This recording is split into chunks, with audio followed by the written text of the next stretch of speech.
विद्यार्थी मित्रों, last lecture अंदर आपने લીલના પ્રકારનો અભ્યાસ કર્યો। લીલને એકાંગી અથવા થેલોફાઇટા તરીકે પણ ઓળખવામાં આવે છે। એટલા માટે જ આપણે જોયેલું કે જે તેનો દેહ છે તેને આપણે સુકાય અથવા થેલસ તરીકે ઓળખાય છે અને થેલસ પરથી સમુદાયને થેલોફાઇટા, બરાબર। તો થેલોફાઇટા અથવા એકાંગી એ લીલના સમાનાર્થી છે। एकांगी एटला माटे के जे देह होय एक अंग स्वरूपे देखाय छे, एना कोई भाग होता नथी, एटला माटे तेने एकांगी तरीके ओळखवामां आवे छे। जेनी अंदर आपणे त्रण प्रकारनी चर्चा करी, बराबर। क्लोरोफाइसी, फियोफाइसी, रोडोफाइसी, जेनी अंदर जुदा जुदा रंजक द्रव्य अने उदाहरण खास अगत्यना छे अने तेना अंदर निर्माण थती कोष दिवाल ते पण खास अगत्यनी छे। हवे जोईए आगळना टॉपिक तरफ। द्विअंगी वनस्पतिओ अथवा जेने अंग्रेजीमां कहेवाय छे ब्रायोफाइटा, बराबर। हवे सामान्य रीते आ द्विअंगी नामकरण एटला माटे आपेलुं छे के अमुक जे रेफरन्स बुक छे तेनी अंदर दर्शावेलुं छे के आ प्रकारनी वनस्पतिओमां प्रकांड अने पर्ण हाजर होय छे। मूळ गैरहाजर होय छे, परंतु मूळ जेवी रचना धरावता मूलांगो जोवा मळे छे, पण हकीकतमां मूळ होता नथी। आम प्रकांड अने पर्ण एवी बे रचना हाजर होवाने कारणे आ वनस्पतिओने द्विअंगी એટલે કે બે અંગ હાજર છે એટલે દ્વિઅંગી તરીકે ઓળખવામાં આવે છે અથવા અંગ્રેજીમાં જેને કહેવાય છે બ્રાયોફાઇટા। જેમાં દ્વિઅંગીમાં વિવિધ મોશ અને લીવરવર્ટ્સનો સમાવેશ થાય છે। લીવરવર્ટ્સને ગુજરાતીમાં કહેવાય છે પ્રહરિતા।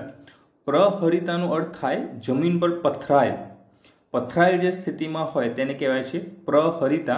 लीवरवर्ट्स तरीके जेने ओळखवामां आवे छे अथवा जेने अंग्रेजीमां हिपेटोकोप्सिडा तरीके पण ओळखवामां आवे छे। लीवरवर्ट्सने अंग्रेजीमां शुं कहेवाय छे? हिपेटोकोप्सिडा। तो हिपेटोकोप्सिडा तरीके पण ओळखवामां लीवरवर्ट्स। अने बीजुं छे मॉस के जेने आपणे सेवाड़ अथवा ब्रायोप्सिडा तरीके पण ओळखवामां आवे छे। मॉस अथवा सेवाड़ अथवा ब्रायोप्सिडा।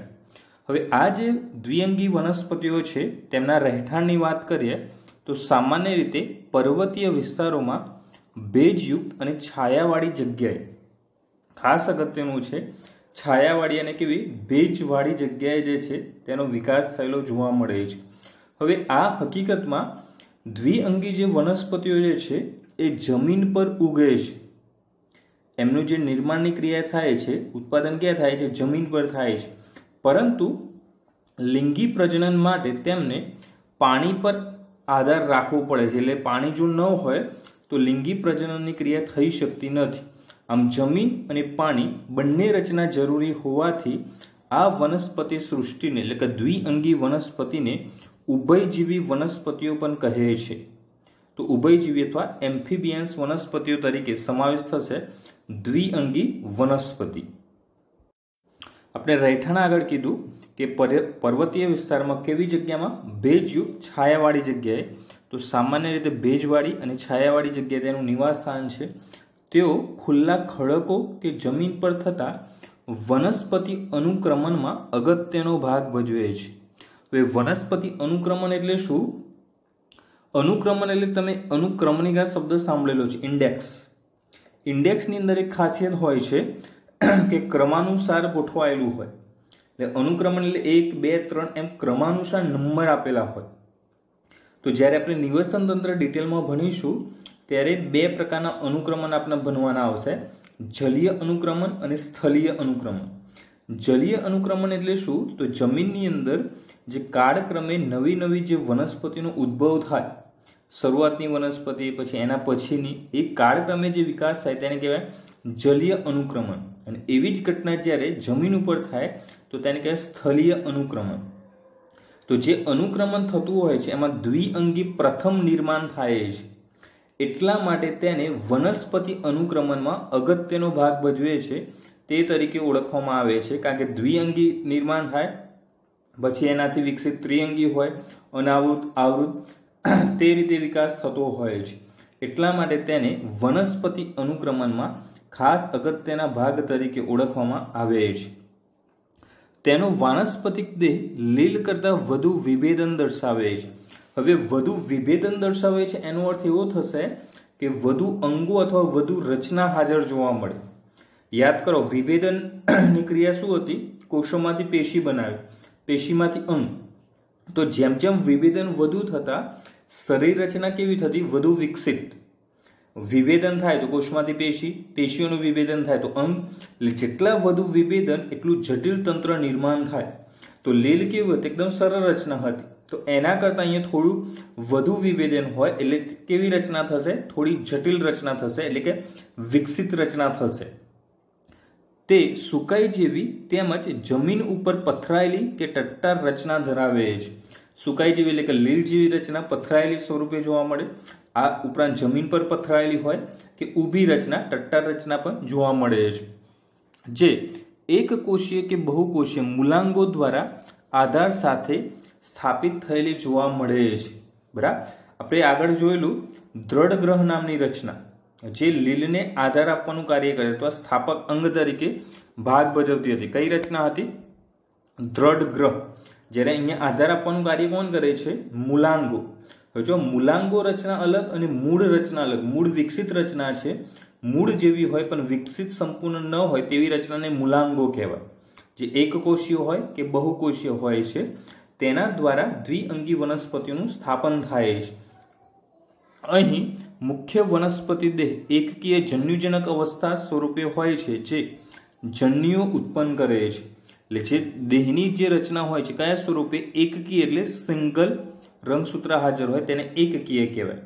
તો એકકીય જન્યુજનક અવસ્થા સ્વરૂપે હોય જે શું કરે છે? જન્યુ ઉત્પન્ન કરવાની ક્રિયા કરે છે. ત્યારબાદ આગળના ટોપિક સમજતા પહેલા એક રચના ખાસ સમજવી જરૂરી છે. જન્યુજનક અવસ્થા એટલે શું અને બીજાણુજનક અવસ્થા એટલે શું? તો જોઈએ તેની અંદર સૌપ્રથમ જન્યુજનક અવસ્થા. તો વનસ્પતિના જીવન ચક્રની લિંગી જનન કોષો ઉત્પન્ન કરતી અવસ્થા છે. એટલે કે જે જન્યુ ઉત્પન્ન થતા હોય, ખાસ કરીને લિંગી જનન કોષો, તો વનસ્પતિના તેવા જીવનચક્રની જે અવસ્થા હોય તેને શું કહેવાય? જન્યુજનક અવસ્થા. પરંતુ જે જીવનચક્રની અંદર બીજાણુ ઉત્પન્ન થતા હોય તેને કહેવાય છે બીજાણુજનક અવસ્થા. જન્યુ જે રંગસૂત્રની દ્રષ્ટિએ એકકીય હોય એટલે કે હંમેશા એકી સંખ્યામાં જ જોવા મળતા હોય. બરાબર, 1 હોય, 3 હોય, 5, 7 એકકીય એટલે એકી સંખ્યામાં જ જોવા મળે. જ્યારે બીજાણુજનક રંગસૂત્રની દ્રષ્ટિએ કેવા હોય? દ્વિકીય એટલે કે હંમેશા બેકી સંખ્યામાં 2n. બરાબર, તો 2n સ્વરૂપે જોવા મળે. ખાસ યાદ રાખવાનું, એકકીય શબ્દ જ્યારે પણ આવશે એટલે રંગસૂત્રની સંખ્યા એકી સંખ્યામાં હોય અને દ્વિકીય શબ્દ જ્યારે આવે એટલે રંગસૂત્રની સંખ્યા બેકી સંખ્યામાં હોય. જન્યુજનક અવસ્થાનો પ્રથમ કોષ બીજાણુ છે. હવે જો અહીંયા ખાસ અગત્યનું છે, અવસ્થા કઈ અભ્યાસ કરીએ છીએ? જન્યુજનક. પણ પ્રથમ કોષ કયો છે? બીજાણુ છે. બરાબર, જ્યારે બીજાણુજનક અવસ્થાનો પ્રથમ કોષ ફલિતાન અથવા યુગ્મન જ છે. દ્વિઅંગી અને ત્રિઅંગી રચના માટે આ તફાવત ખૂબ જ અગત્યનો છે. બરાબર, કારણ કે જે તે MCQ પૂછાતા હોય છે આ ટોપિકને આધારે મેક્સિમમ પૂછાય છે. તો જન્યુજનક અવસ્થામાં પ્રથમ કોષ બીજાણુ, જ્યારે બીજાણુજનક અવસ્થામાં પ્રથમ કોષ જન્યુ નથી. આ ખાસ યાદ રાખવાનું. પ્રથમ કોષ કયો છે? ફલિતાન અથવા યુગ્મન જ. જન્યુજનક અવસ્થા ફલિતાન બને તે પૂર્વે પૂરી થાય છે, જ્યારે બીજાણુજનક અવસ્થા બીજાણુ બને તે પૂર્વે પૂરી થાય છે. એટલે એનો અર્થ એવો થયો કે બંને એના પહેલા પૂરી થઈ જાય છે. બરાબર, જન્યુજનક અવસ્થામાં શું હોય કે ફલિતાન બને એ પહેલા પૂર્ણ થઈ જાય, જ્યારે બીજાણુજનક અવસ્થામાં બીજાણુ બને તે પહેલા પૂર્ણ થતી જોવા મળે છે. દ્વિકીય કોષો અર્ધીકરણથી વિભાજિત થઈ એકકીય વનસ્પતિ દેહ નિર્માણને અનુસરતી અને સમવિભાજનથી જન્યુનું સર્જન એ જન્યુજનક તબક્કા સૂચવે છે. હવે શા માટે આવી ઘટના થાય? કારણ કે શરૂઆતમાં કયા હોય? દ્વિકીય કોષો હોય. બરાબર, હવે દ્વિકીય કોષો અહીંયા પછી આપણે શું કીધું કે જન્યુજનક અવસ્થા રંગસૂત્રની દ્રષ્ટિએ કેવી છે? એકકીય છે. તો શરૂઆતના દ્વિકીય કોષો હોય એટલે શરૂઆતના 2n કોષો હોય અને જો આપણે એકકીય બનાવવા હોય તો કયું કોષ વિભાજન ભાગ ભજવે? રંગસૂત્રોની સંખ્યા કયામાં અડધી થાય? તો અર્ધીકરણ. એટલે અર્ધીકરણથી એકકીય કોષો થઈ જાય। હવે એકકીય જાળવી રાખવા છે, એટલે કે રંગસૂત્રોની સમાન સંખ્યા જાળવી રાખવા છે, તો કયું કોષ વિભાજન થાય? સમવિભાજન। તો દ્વિકીય કોષોમાં અર્ધીકરણ થઈ વનસ્પતિ દેહ એકકીય બને અને એકકીય વનસ્પતિ દેહ સમવિભાજનની ક્રિયા દ્વારા જન્યુનું સર્જન કરે, બરાબર। જ્યારે અહીંયા દ્વિકીય કોષો સમવિભાજનથી વિભાજિત થઈ દ્વિકીય વનસ્પતિ દેહ નિર્માણને અનુસરતી અને અર્ધીકરણથી એકકીય બીજાણુઓનું સર્જન બીજાણુજનક તબક્કા દ્વારા થતું જોવા મળે છે। હવે જો અહીંયા ખાસ અગત્યનું, દ્વિકીયમાંથી વનસ્પતિ દેહ દ્વિકીય જ રહેશે, તો કયું વિભાજન થાય? સમવિભાજન। પછી શું થાય કે વનસ્પતિ દેહમાંથી બીજાણુઓ બને અને બીજાણુઓ કેવા હોય? એકકીય સ્વરૂપના જોવા મળતા હોય, એટલા માટે અર્ધીકરણની ક્રિયા થાય જે એકકીય બીજાણુઓના સર્જનમાં ભાગ ભજવે છે। એટલે કે જન્યુજનક અવસ્થામાં પહેલા અર્ધીકરણ પછી સમભાજન, જ્યારે બીજાણુજનકમાં પહેલા સમવિભાજન પછી અર્ધીકરણ થતું જોવા મળે છે। તો બે પ્રકારની રચના આપણને જોવા મળે છે। ત્યારબાદ જન્યુજનકમાં એકવિધ જીવનચક્ર દર્શાવતી લીલમાં જન્યુજનક મુખ્ય અને સક્રિય અવસ્થા છે। તો આપણે યાદ રાખીશું, જન્યુજનક અવસ્થા કયા જીવનચક્રમાં મુખ્ય છે? એકવિધ જીવનચક્ર, બરાબર। જ્યારે બીજાણુજનક અવસ્થા જે છે એ એકવિધ જીવનચક્ર દર્શાવતી લીલમાં બીજાણુજનક અવસ્થા યુગ્મન જ પૂરતી મર્યાદિત, ગૌણ અને વિરામી અવસ્થા છે। એટલે કે એકવિધ જીવનચક્રમાં મુખ્ય કઈ હતી? જન્યુજનક। જ્યારે બીજાણુજનક અવસ્થામાં એકવિધ જીવનચક્રમાં કયા સ્વરૂપે હોય છે? યુગ્મન જ પૂરતી મર્યાદિત હોય, ગૌણ અવસ્થા છે અથવા વિરામી।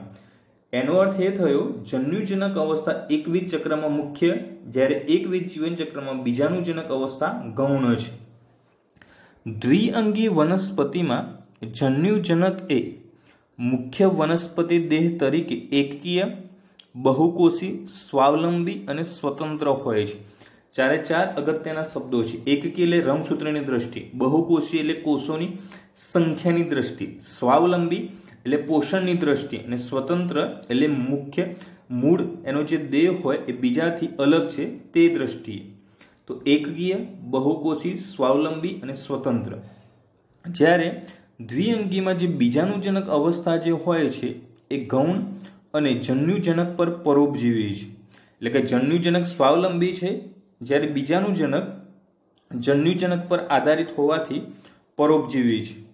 જન્યુજનક અવસ્થા ત્રિઅંગીની અંદર વાત કરીએ તો ત્રિઅંગી અને સપુષ્પ વનસ્પતિ, સપુષ્પ વનસ્પતિ એટલે આવૃત બીજધારી વનસ્પતિ, જેમાં જન્યુજનક અવસ્થા ગૌણ અને ટૂંક જેવી હોય છે, કારણ કે દ્વિઅંગીમાં મુખ્ય હતી, જ્યારે ત્રિઅંગીમાં કેવી થશે? ગૌણ અને ટૂંક જેવી।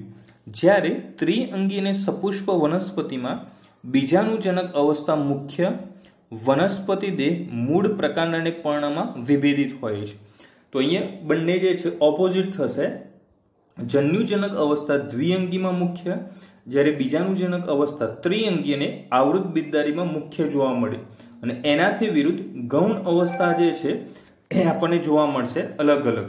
તો એ પ્રકારની રચના જે છે અહીંયા જોવા મળે છે, જન્યુજનક અવસ્થા અને બીજાણુજનક અવસ્થા।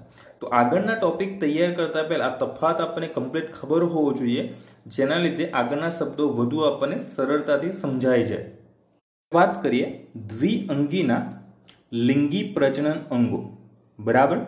તો લિંગી પ્રજનન અંગો દ્વિઅંગીમાં જે જોવા મળે તે કોષોની દ્રષ્ટિએ બહુકોષીય હોય છે, એટલે કે અનેક કોષો તેની અંદર જોવા મળે છે। જેમાં બે લિંગી પ્રજનન અંગ હોય તેમાં નર પ્રજનન અંગને પુંજન્યુધાની કહેવાય, જ્યારે માદા પ્રજનન અંગ જે હોય છે તેને સ્ત્રી જન્યુધાની તરીકે ઓળખવામાં આવે છે। તો બે પ્રકારના પ્રજનન અંગ હોય, જેમાં નરને કહેવાય પુંજન્યુધાની, જ્યારે માદા પ્રજનન અંગને શું કહેવાય? સ્ત્રી જન્યુધાની।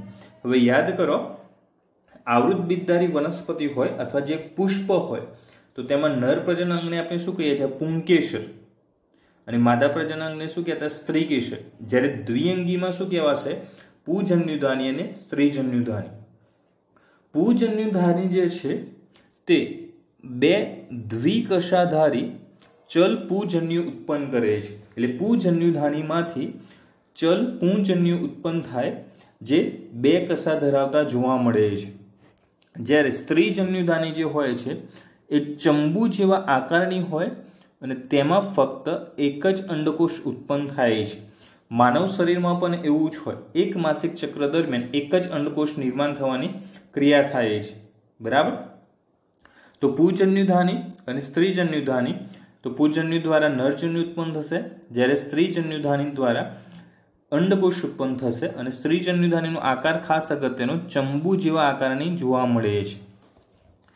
હવે આગળ આપણે ચર્ચા કરેલી, જ્યારે જન્યુજનક અંડજન્યુકની અંદર આપણે ભણેલા, અંડજન્યુકમાં જોયેલું કે જે માદા કોષ જે હોય એ ઢીલા હોય અને સ્થાયી હોય, જ્યારે નર કોષ કેવા હોય અથવા નરજન્યુ કેવા હોય, સક્રિય અને અસ્થાયી હોય, એટલે એનું સ્થળાંતર થઈ શકે છે.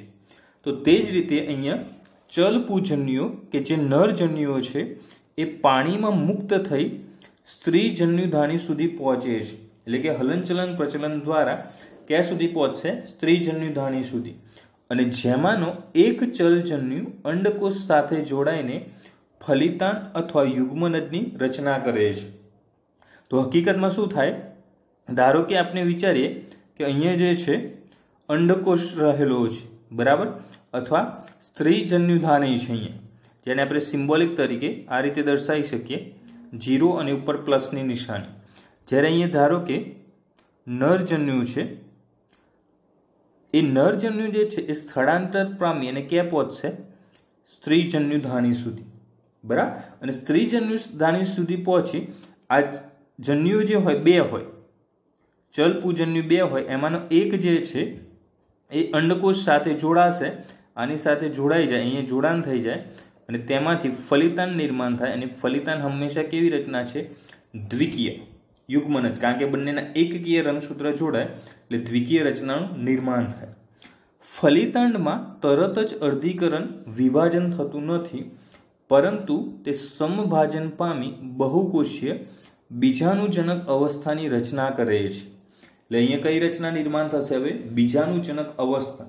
તો યાદ કરો, બીજાણુજનક અવસ્થા પહેલા કઈ રચના નિર્માણ થાય? ફલિતાંડ બનતું હતું અને સૌપ્રથમ ફલિતાંડ બને અને પછી તેમાંથી બહુકોષીય બીજાણુજનક નિર્માણ થાય. અને એ પણ કેવા હશે? દ્વિકીય, કારણ કે ફલિતાંડમાં કઈ ક્રિયા થાય છે? સંભાજન. તો ફલિતાંડ દ્વિકીય હતું, સંભાજન થાય એટલે રંગસૂત્રો તેના તે જ જળવાવાના, એટલે જે બહુકોષીય બીજાણુજનક અવસ્થા હશે તે પણ કેવી છે? દ્વિકીય. બીજાણુજનક અવસ્થા મુક્ત જેવી હોતી નથી, પરંતુ પ્રકાશ સંશ્લેષી જન્યુજનક અવસ્થા સાથે જોડાયેલી રહે છે અને તેમાંથી પોષણ મેળવે છે. હાલમાં જ આપણે તફાવતમાં ચર્ચા કરી કે જન્યુજનક અવસ્થા કેવી હતી? એકકીય, બહુકોષીય અને સ્વાવલંબી હતી, જ્યારે બીજાણુજનક અવસ્થા કેવી હતી? પરોપજીવી. અને કોના પર પરોપજીવી? તો જન્યુજનક અવસ્થા પર. કારણ કે જન્યુજનક અવસ્થા સ્વાવલંબી છે, એટલે કઈ ક્રિયા થતી હોય? પ્રકાશ સંશ્લેષણની. તેના દ્વારા ખોરાક તૈયાર થાય અને તેમાંથી બીજાણુજનક શું કરે? ડાયરેક્ટ તૈયાર ખોરાક મેળવે છે. બીજાણુજનક અવસ્થાના કેટલાક કોષો અર્ધીકરણીય વિભાજન પામી એકકીય બીજાણુ ઉત્પન્ન કરે છે, જે અંકુરણ પામી જન્યુજનક અવસ્થા તરીકે વિકાસ પામે છે. હવે બીજું ખાસ અગત્યનું, બીજાણુજનક અવસ્થા રંગસૂત્રની દ્રષ્ટિએ કેવી છે? દ્વિકીય. બરાબર. હવે શું થયું? જે બીજાણુજનક દ્વિકીય અવસ્થા હતી એમાં અર્ધીકરણ થાય છે, એટલે 2n માં અર્ધીકરણ થાય તો રંગસૂત્રોની સંખ્યા કેવી થઈ જાય? અડધી, એટલે એકકીય થઈ જાય. અને એકકીય હોય તો જે એકકીય હોય એ રચના કયા નામે ઓળખાય? એકકીય જન્યુ તરીકે ઓળખાશે. બરાબર. આ એકકીય બીજાણુ તરીકે ઓળખાશે, કારણ કે અર્ધીકરણની ક્રિયા થઈ.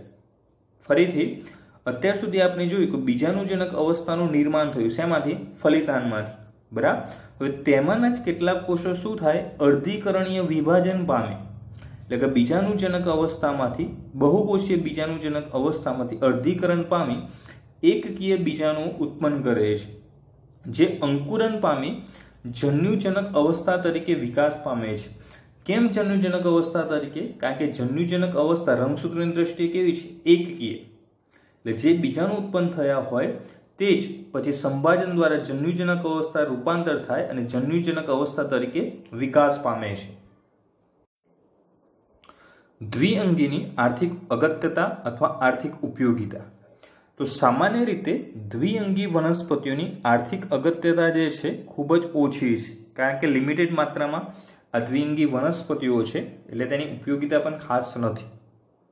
પરંતુ કેટલાક પ્રકારની મોસ અથવા શેવાળ એ શાકાહારી સસ્તન અથવા તૃણાહારી સસ્તન, પક્ષીઓ અને અન્ય પ્રાણીઓના ખોરાક તરીકે ઉપયોગી છે, એટલે ખોરાક તરીકે ઉપયોગ થાય છે.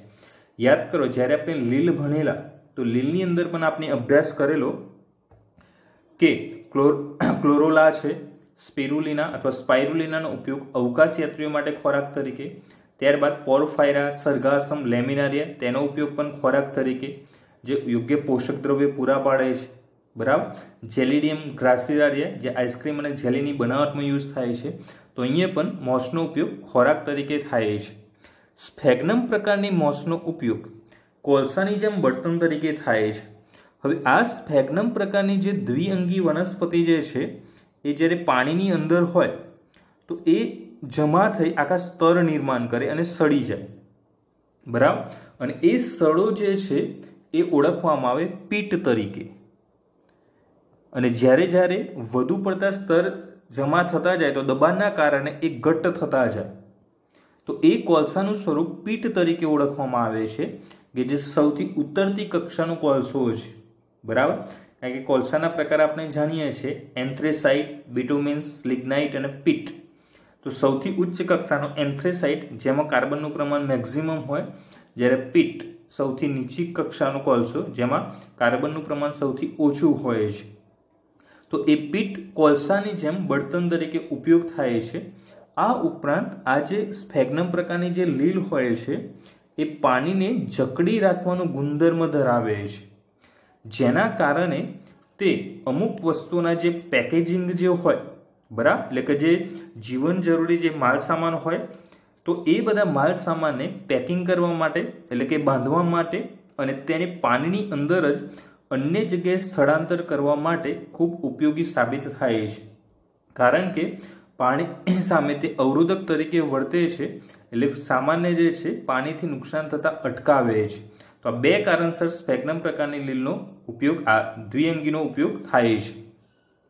ત્યારબાદ વનસ્પતિ અનુક્રમણ દરમિયાન ખુલ્લા ખડકો પર લાઇકેન સાથે મોસ અથવા દ્વિઅંગી સૌ પ્રથમ સ્થાપિત થાય છે. એટલે સૌ પ્રથમ પેલા લાઇકેન હોય, પછી દ્વિઅંગી જોડાતી હોય, જે તેને પરિસ્થિતિકીય અગત્યતા સૂચવે છે. હવે પરિસ્થિતિકીય અગત્યતા શા માટે? કારણ કે લાઇકેન અને મોસ જ્યારે જોડાયેલ અનુક્રમણની શરૂઆત થાય. અનુક્રમણની શરૂઆત એટલે શું? ધીમે ધીમે અન્ય વનસ્પતિની જાતો જે છે તે જોડાતી જશે. બરાબર. એટલે વનસ્પતિની નવી નવી જાતો જોડાતા જશે અને સમગ્ર પછી નિવસન તંત્ર રચાશે. પણ શરૂઆત કોના દ્વારા થાય? લાઇકેન અને સાથે મોસ વડે. આ ઉપરાંત તેના કારણે ખડકોનું વિઘટન થાય અને ઉચ્ચ કક્ષાની વનસ્પતિઓની વૃદ્ધિ માટે આધારકને સાનુકૂળ બનાવે છે. હવે જો એકદમ તીવ્ર ઢાળવાળો પથ્થર હોય તો ત્યાં વનસ્પતિનું સ્થાપન થઈ શકવાનું નથી. પણ ખરબચડી સપાટી હોય, એનું ખવાન ધોવાણ સતત થયા કરે, વિઘટન થયા કરે, તો ત્યાં અન્ય વનસ્પતિનું સ્થાપન સરળતાથી થઈ શકશે અને એની વૃદ્ધિ પણ થઈ શકશે. તે કારણસર તે વનસ્પતિની વૃદ્ધિ માટે આધારકને કેવું બનાવે છે? સાનુકૂળ. એટલે કે યોગ્ય આધાર પૂરો પાડે, જેથી વનસ્પતિ અનુક્રમણ વધુ સારી રીતે થઈ શકે. બીજી અગત્યતા, મોસ જે છે એ જમીન પર ગાઢ આવરણ રચે છે. એક પ્રકારની સાદડી જેવું આવરણ રચે છે, ગીચ સાદડી, અથવા જેને મેટ તરીકે ઓળખવામાં આવે છે. મેટ્સ, ગીચ સાદડી અથવા મેટ્સ તરીકે ઓળખવામાં આવે છે. એક પ્રકારનું આખું, જેમ આપણે જોઈએ એક પ્રકારની ચાદર પાથરી હોય પ્લાસ્ટિકની જમીન ઉપર, એ પ્રકારની જે છે રચના થઈ જતી હોય છે. હવે પ્લાસ્ટિક જેવી રચના હોય તો પાણી જે શું થશે? અવરોધાશે. પાણી ડાયરેક્ટ જમીનનું ધોવાણ કરી શકશે નહીં અને ડાયરેક્ટ વહી જશે, એટલે ધોવાણ થતું અટકે છે. એટલે વરસાદની અસરની જે તીવ્રતા હોય એ ઘટે અને જમીનનું ધોવાણ શું થાય છે? અટકે છે. તો આ થઈ દ્વિઅંગીની આર્થિક ઉપયોગિતા, જેમાં ખોરાક તરીકે, ત્યારબાદ બળતણ તેમજ વસ્તુઓના જે છે માલ સામાનની હેરફેર માટે, પછી વનસ્પતિ અનુક્રમણ માટે અને વરસાદની અસરની તીવ્રતા અને જમીનનું ધોવાણ અટકાવવા. દ્વિઅંગીના પ્રકારની વાત કરીએ તો સૌપ્રથમ પ્રહરિતા અથવા લીવરવર્ટ્સ અથવા હિપેટોકોપ્સિડા, બરાબર. તો હિપેટોકોપ્સિડા, પ્રહરિતા અથવા લીવરવર્ટ્સ. સૌપ્રથમ જોઈએ તેનું નિવાસ સ્થાન. તો સામાન્ય રીતે ભેજયુક્ત છાયાવાળી જગ્યાએ તેઓ જોવા મળે છે, જે મેદાનોમાં જોવા મળે, પાણીના પ્રવાહોની કિનારા પર એટલે કે નદી કિનારે, વૃક્ષોની છાલ અને લાકડાના ગર્તમાં. લાકડાના ગર્ત એટલે લાકડામાં જે ખાડા જેવી રચનાઓ જોવા મળતી હોય તે જગ્યાએ. વનસ્પતિ દેહ સુકાઈ સ્વરૂપે હોય છે, બરાબર, લીલની જેમ જ. ઉદાહરણ માર્કેન્સિયા, રિક્સિયા અને એન્થોસિરોસ. તો પ્રહરિતામાં ઉદાહરણ થશે માર્કેન્સિયા, રિક્સિયા અને કયું એન્થોસિરોસ. સુકાઈ જે છે પૃષ્ઠવક્ષીય અને આધારક સાથે સજ્જડ રીતે ચોંટેલું જોવા મળે છે. અહીંયા આકૃતિમાં જોઈ શકો છો, માર્કેન્સિયા જે છે આખી આ જમીન પર પથરાયેલી રચના છે, જેમાં ઉપરની બાજુ આ પૃષ્ઠ બાજુ હોય અને એની એક્ઝેક્ટ જે બાજુ જે હોય નીચેની એ કઈ થાય, વક્ષ. તો ઉપરની તરફ પૃષ્ઠ અને વક્ષ, એમ પૃષ્ઠવક્ષીય સુકાઈ તરીકે અને મૂલાંગો જેવી રચના વડે આધારક સાથે જોડાયેલી હોય, આધારક તરીકે જમીન હોય કાં તો વનસ્પતિ જોવા મળે છે, કારણ કે લાકડાના ગર્ત અથવા છાલ ઉપર પણ આ દ્વિઅંગી જોવા મળે છે. પત્રમય સભ્યો પ્રકાંડ જેવી રચના પર બે હરોળમાં પર્ણ જેવી નાની રચના ધરાવે છે. તો પત્રમય સભ્યો ક્યાં આવેલા હોય, પ્રકાંડ જેવી રચના પર બે હરોળમાં પર્ણ જેવી નાની રચનાઓ ધરાવતા જોવા મળે છે. અલિંગી પ્રજનનની વાત કરીએ તો અવખંડન અથવા કુડમલીઓ દ્વારા એટલે કે ગેમેટ દ્વારા જોવા મળે છે. તો અલિંગી પ્રજનન બે રચનાઓ દ્વારા થતું હોય, અવખંડન અથવા કુડમલીઓ દ્વારા જોવા મળે છે. જેમાં કુડમલી જે હોય છે તો કુડમલી નામની રચના એ લીલા રંગની હોય, બહુકોષીય અને કલિકા સ્વરૂપે હોય છે. તો કુડમલી કયા રંગની હોય, લીલા, બહુકોષીય હોય અને કલિકા જેવી રચના છે, જે સુકાઈ પર આવેલા કુડમલી પેલામાં ઉત્પન્ન થાય છે. કુડમલી માતૃદેહથી છૂટી પડી અંકુરન પામી નવી વનસ્પતિ ઉત્પન્ન કરે છે. તો હવે અહીંયા આકૃતિમાં જોઈ શકો છો, આજે અહીંયા પહેલા જેવી જે રચના દેખાય છે, આ વધુ ડિટેલમાં જોવામાં આવે તો આ રીતે જોવા મળતી હોય. આ રીતે આવી જે રચના હોય છે તેને કુડમલી પહેલા તરીકે ઓળખવામાં આવે છે, જે આપણે માર્કેન્સિયાના નર સુકાય, માદા સુકાય અને નર સુકાય બંનેની અંદર જોઈ શકીએ છીએ. તો એ કુડમલી પહેલો જે હોય તેમાંથી છૂટી પડે કુડમલી નામની રચના, જે લીલા રંગની હોય, બહુકોષીય હોય અને કલિકા સ્વરૂપી હોય. અને આ કુડમલી પછી બીજી જગ્યાએ જ્યારે જમીન પર જાય અને તેમાંથી પાછું નવા સજીવનું નિર્માણ કરે. એટલે કુડમલી પહેલામાંથી કુડમલી છૂટી પડે અને ત્યારબાદ તેમાંથી નવા સજીવનું નિર્માણ થાય છે. તો કુડમલી રચના ખાસ અગત્યની કઈ, લીલા રંગની હોય, બહુકોષીય અને કલિકા સ્વરૂપે જોવા મળે છે, જે માતૃદેહથી છૂટી પડે, અંકુરન પામે અને વનસ્પતિ ઉત્પન્ન કરે છે. લિંગી પ્રજનન દરમિયાન નર અને માદા પ્રજનન અંગો ઉત્પન્ન થાય છે, જે એક જ સુકાઈ પર એક ગૃહી કે જુદા જુદા સુકાઈ પર આવેલા હોય છે. યાદ કરો, એક ગૃહી અને દ્વિગૃહી શબ્દ આગળ આપણે ભણી ગયા. એક ગૃહીનો અર્થ શું હતો, ઘર એક જ હોય પણ તેની અંદર નર અને માદા બંને હોય.